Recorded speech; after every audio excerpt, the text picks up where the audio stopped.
ముస్లిమా, క్రిస్టియనా, హిందూనా, జైనా, అందరం భారతీయులం, భరతమాత బిడ్డలం. అర్థమైందా? ఇవాళ నేను చేస్తాను ఇక్కడ భోజనాలు పెట్టేది ఇది 15వ సంవత్సరం నాకు గుర్తున్నంత వరకు.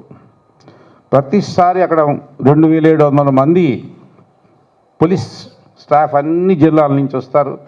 మీరు అనేక ఊళ్ళ నుంచి వచ్చారు. స్కౌట్ పిల్లలు, నా తోటి స్కౌట్లు, నేను స్కౌట్ లీడర్ను కదా, స్కౌట్లు, ఎన్సీసీ వాళ్ళు ప్రతి సంవత్సరం. అవును, మధ్యాహ్నం ఎవరిని వచ్చారా? మధ్యాహ్నం భోజనం చేశారు ఎవరన్నా? ఎన్నింటికి వచ్చారు వీళ్ళందరూ? వచ్చారు కదా. మధ్యాహ్నం ఎంతమంది? అందరూ భోజనం చేశారా? ఇప్పుడు చేతులు తెలుసండి. భోజనం ఏం బాగాలేదు కదా?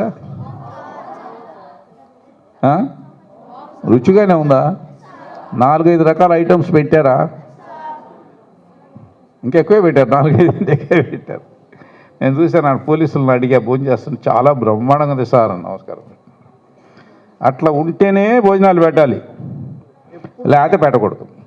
అంత బాగుంటేనే పెట్టాలి. మీరు ఇల్లు వదిలిపెట్టి ఇక్కడ పాపం 2 రోజులు ఉంటున్నారు కదా, సర్వీస్ చేస్తారు కదా, రేపు నిలువుగాళ్ళ మీద నిలబడి భోజనం పెట్టతా అని ఎవరి కోసం పెడతాం? డబ్బులు సంపాదించి. ఇది దాన ధర్మం కాదు, ఇది నా డ్యూటీ. మీ డ్యూటీగా ఎలా చేశారో డ్యూటీ, అందుచేత ఇది డ్యూటీగా చేస్తాను. శివుడి కోసం చేయటల్లా, మీకోసం చేస్తున్నా. మీరు భరతమాత బిడ్డలు. రేపొద్దున భారతదేశాన్ని రక్షించే సత్తా ఉన్నోళ్ళు, ఆ స్పిరిట్ ఉన్నోళ్ళు మీరే. నాకు ఆల్రెడీ 79 నిండి 80లోకి వచ్చేస్తున్నా. మేము ముసలాడం.